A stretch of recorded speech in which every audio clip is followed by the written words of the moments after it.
IC814 IC అంటే Indian airlines 814 అనేది flight number. The Kandahar hijack అనే కొత్త వెబ్ సిరీసు నెట్ఫ్లిక్స్లో స్ట్రీమ్ అవుతుంది. నిన్న ఆగస్టు 30 నుంచి నేను చూడడం జరిగింది. ఇంతకుముందు ట్రైలర్ చూశాను. అంటే కాందహార్ హైజాక్ అనేది మనకు నేను పేపర్లో చదివాను. 1999లో డిసెంబర్లో జరిగింది ఈ హైజాక్. అప్పట్లో ఇన్ని న్యూస్ ఛానల్స్ సోషల్ మీడియా లేదు కాబట్టి న్యూస్ పేపర్లో న్యూస్ చదివాను. అది తర్వాత గుర్తులేదు, బట్ లీలగా గుర్తుంది. ఇది నిజంగా జరిగిన స్టోరీ. ఇది మన ఇండియన్ ఎయిర్లైన్స్ విమానాన్ని టెర్రరిస్టులు హైజాక్ చేశారు కాందహార్లో. అది లాంగెస్ట్గా జరిగింది. ఒక 8 రోజుల పాటు వాళ్ళు హైజాక్ జరిగింది. ఆ విషయం వెబ్ సిరీస్ చూశాక తెలిసింది నాకు.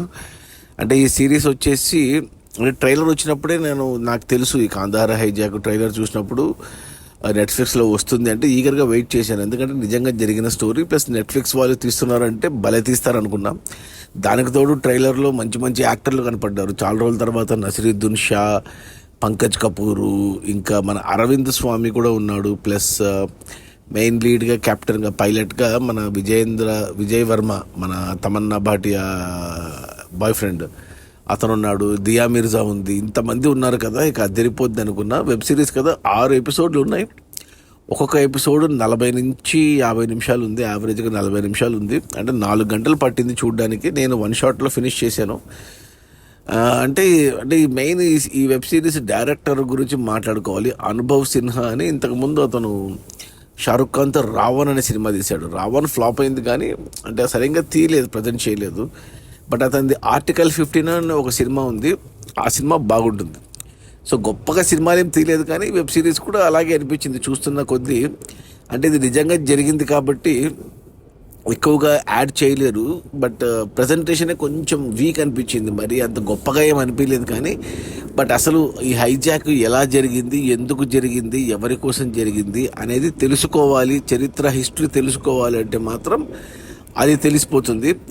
మెయిన్ అడ్వాంటేజ్ ఏమంటే ఈ వెబ్ సిరీస్కి అప్పట్లో అన్ని వీడియో ఫుటేజ్ ఉండింది. 99 డిసెంబర్లో ఈ హైజాక్ జరిగినప్పుడు చాలా మటుకు న్యూస్ ఛానల్స్ వీడియో కవరేజ్లు చేశాయి కాబట్టి ఈ వెబ్ సిరీస్లో అంటే ఈ సినిమా షూటింగ్తో పాటు రియల్ ఫుటేజ్ని కూడా యాడ్ చేశారు. ఎక్కడెక్కడ అవసరమో అవి రియల్ ఫుటేజ్ చూపించారు. అది మంచిగా అనిపించింది.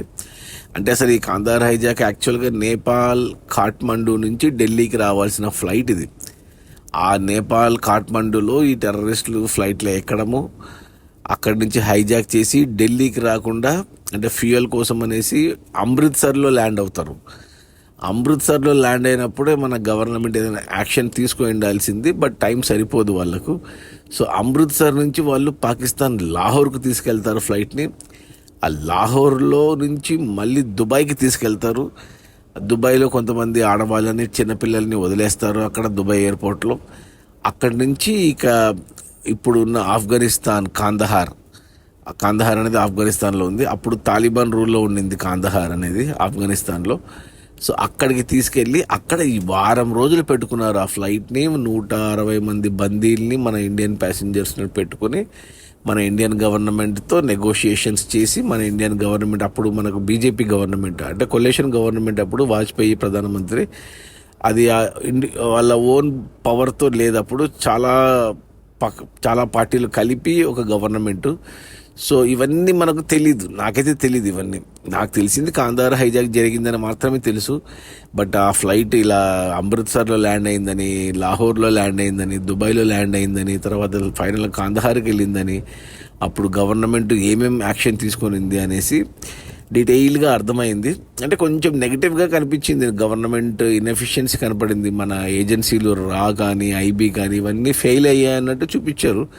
మరి ఇది కాంగ్రెస్ వాళ్ళు తీపిచ్చారా బీజేపీకి అగైనెస్ట్గా తెలీదు. బట్ గవర్నమెంట్ని అయితే నెగిటివ్గానే చూపించారు ఈ వెబ్ సిరీస్లో. అంటే మెయిన్ యాక్టర్లు నసిరుద్దీన్ షా కానీ, పంకజ్ కపూర్ కానీ, మన అరవింద్ స్వామి కానీ, విజయ్ వర్మ కానీ, దియా మిర్జా కానీ ఎవరికి సరైన రోల్ లేదు. ఏదో గెస్ట్ రోల్స్ లాగే ఉన్నాయి. వాళ్ళ ఎంత పవర్ఫుల్గా లేదు. వీళ్ళందరికంటే కూడా టెర్రరిస్టులతో నెగోషియేషన్స్ చేసే యాక్టర్ అతను ఉన్నాడు. చాలా సినిమాల్లో ఉన్నాడు. అతను చాలా బాగా చేస్తాడు. అతని రోల్ నచ్చింది నాకు కొంచెం, ఆ నెగోషియేషన్స్ పార్ట్. ఇక ఇంకా మిగతా అంతా కొత్త వాళ్ళే. ఒక టీవీ రిపోర్టర్, న్యూస్ రిపోర్టర్ ఉంటుంది ఒక అమ్మాయి, స్టార్టింగ్ ఎపిసోడ్లోనే కనిపిస్తుంది. ఆమె కొంచెం ఓవర్ యాక్షన్ చేయించినట్టు అనిపించింది నాకు.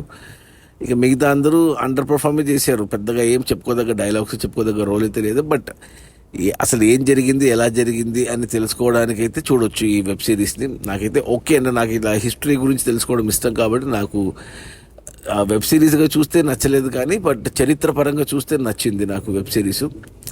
ఇక అంటే లాస్ట్లో అంటే వాళ్ళు ఏదైతే సాధించారో, అంటే ఇది యాక్చువల్గా మన ఇండియన్ గవర్నమెంట్ సరెండర్ అయిపోయింది. అంటే టెర్రరిస్టుల డిమాండ్కి తలొగ్గి 3 టెర్రరిస్టులను వదిలేసింది మన ఎక్స్చేంజ్లో. అంటే ప్యాసింజర్లను అందరినీ వెనక్కి తీసుకొచ్చింది, 3 టెర్రరిస్టులను వదిలేసింది. ఆ 3 టెర్రరిస్టులు ఎంత పెద్ద టెర్రరిస్టులు అంటే ఆ తర్వాత వాళ్ళు మనకు చాలా డ్యామేజ్ చేశారు మన ఇండియాకి.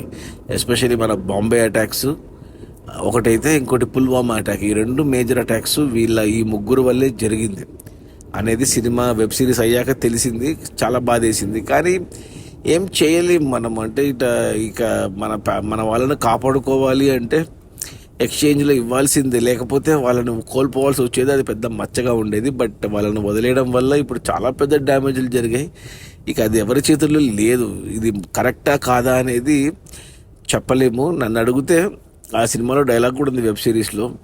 అంటే ఒక ప్రాణాన్ని తీసేయాలి అంటే 100 సార్లు ఆలోచించాలి, బట్ ఒక ప్రాణాన్ని కాపాడాలి అంటే ఒక్కసారి కూడా ఆలోచించకూడదు అనే కాన్సెప్ట్ అయితే బాగుంది. ఎందుకంటే అప్పుడున్న సిచ్యువేషన్లో మన ప్యాసింజర్లను కాపాడాలి కాబట్టి ఇక ఏం ఆలోచించకుండా గవర్నమెంట్ టెర్రరిస్టులకి తలొగ్గింది. అంటే అది ఏరోప్లేన్ వచ్చేసి కాందహార్ ఉండడం వల్ల మనం ఏం చేయలేము. ఒకవేళ అమృత్సర్లో ల్యాండ్ అయినప్పుడే మనం ఏమైనా చేసిందాల్సిందే. అక్కడ టైం సరిపోలేదు అంతే. అక్కడ ఏమైనా చేసింటే వర్కౌట్ అయ్యిండేది, కానీ ఇక మన దేశంలో కానప్పుడు వేరే దేశంలో మనం చేయలేము ఏమీ కూడా ఆపరేషన్. అది మొత్తానికైతే నచ్చింది ఇన్ ద సెన్స్ ఎక్కడ ఎక్సైటింగ్గా సూపర్గా ఆ గ్రిప్పింగ్ నరేషన్ అవేం అనిపించలేదు, కానీ చేసింది వచ్చు అలా. ఎందుకు మరి డైరెక్టరు ఫ్లాట్గా నరేట్ చేశాడు వెబ్ సిరీస్ని. కేవలం ఏం జరిగిందనే కుతూహలం నాకు ఉండడం వల్ల నేను చూశాను. కానీ మామూలుగా ఎవరైనా ఏదైనా వెబ్ సిరీస్ అంటే తెలియకపోగా, అంటే నిజంగా జరిగింది కాదు ఒక ఫిక్షనల్ అని చూస్తే మాత్రం నచ్చకపోవచ్చు.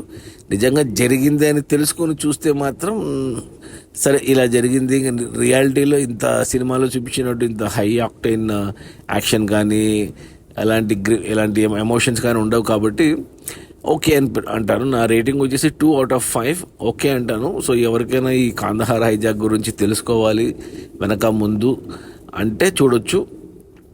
లేదు నాకు ఎంటర్టైన్ కావాలి, మంచి హై యాక్షన్ కావాలి, గ్రిప్పింగ్గా ఉండాలి అంటే వాళ్ళకి నచ్చకపోవచ్చు. బట్ నేనైతే రికమెండ్ చేస్తాను చూడమని, ఎందుకంటే నిజంగా జరిగింది కాబట్టి. జస్ట్ 25 ఏళ్ల క్రితం జరిగిన కాందహార్ హైజాక్. సో అందరూ చూడొచ్చు ఫ్యామిలీతో, నో ప్రాబ్లం. పిల్లలతో సహా పెద్దవాళ్ళతో సహా అందరూ చూడాలి. ఖచ్చితంగా చూడమని చెప్తాను ఈ కాందహార్ హైజాక్. సో అది ఈ IC-814 కాందహార్ హైజాక్ అనే వెబ్ సిరీస్ నెట్ఫ్లిక్స్లో ఉంది. నేను ఒరిజినల్ హిందీలో చూశాను, తెలుగులో కూడా ఉన్నట్టుంది డబ్బింగ్, తెలీదు. మీకు హిందీ అర్థమైతే హిందీలో చూడండి ఇంగ్లీష్ సబ్‌టైటిల్స్తో, లేదంటే తెలుగులో ఆప్షన్ ఉంటే తెలుగులో చూసేయండి. బట్ ఖచ్చితంగా చూడమని చెప్తాను. Okay, bye.